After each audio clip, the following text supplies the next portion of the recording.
డిఎస్సికి సంబంధించి YCP fake ప్రచారానికి తెరదీసింది. గతంలో చాలా అంశాలకు సంబంధించి వైసీపీ ఇదే రకంగా వ్యవహరించింది.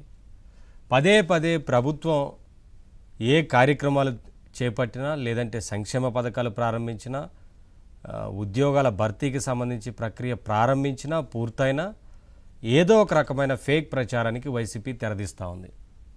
అయినప్పటికీ పాఠశాల విద్యాశాఖ చాలా స్పష్టంగా ఇక్కడ ఏం జరిగింది అనే అంశానికి సంబంధించి క్లారిటీ ఇచ్చింది.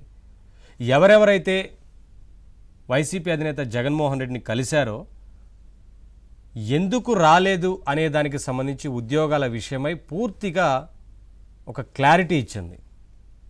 ఇక్కడ మెరిట్ బేసిస్ నిబంధనలు ఉన్నాయి, రిజర్వేషన్ల ఆధారంగా ఇలా పలు రకాల అంశాలతోని ముడిపడి ఉన్న నేపథ్యంలో ఎందుకు రాలేదు అనే దానికి సంబంధించి ఈ నిబంధనలన్నింటినీ కూడా పాఠశాల విద్యాశాఖ వివరించింది.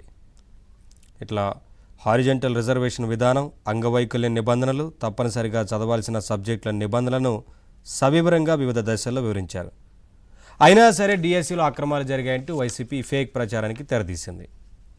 ఇక్కడ ఒకటి కాదు, రెండు కాదు, చాలా అంశాలు ఉన్నాయి. ఇందులో ఏమేం జరిగింది అనేది పూర్తిగా అయితే వివరణ ఇచ్చిందని చెప్పొచ్చు. ఇదే అంశానికి సంబంధించి ఇవాళ డిబేట్లో మాట్లాడదాం. డిబేట్లో పాల్గొంటున్నారు సిద్దికి నిరుద్యోగ జేఏసీ కన్వీనర్ వారు, నమస్తే సార్. అలాగే దుర్గా శ్రీరామ్ గారు అనలిస్ట్, వంశీకృష్ణ గారు టీడీపీ అధికార ప్రతినిధి. అందరికీ నమస్తే అండి, వెల్కమ్. నమస్తే సార్. ముందుగా సిద్దికి గారు మీతోనే ప్రారంభిస్తాను. చాలా క్లియర్గా పాఠశాల విద్యాశాఖ వివరణ ఇచ్చింది ఎందుకు వారికి ఉద్యోగాలు రాలేదు అనే దానికి సంబంధించి. ఇక్కడ ఉన్న మెరిట్ బేసిస్ గురించి కావచ్చు, అలాగే రకరకాల ఏదైతే రూల్స్ ఉన్నాయో ఎందుకు రాలేదు అనే దానికి సంబంధించి రిజర్వేషన్ల విషయం కావచ్చు, ఇవన్నిటిని కూడా ఒక వివరణ ఇచ్చింది, క్లారిటీ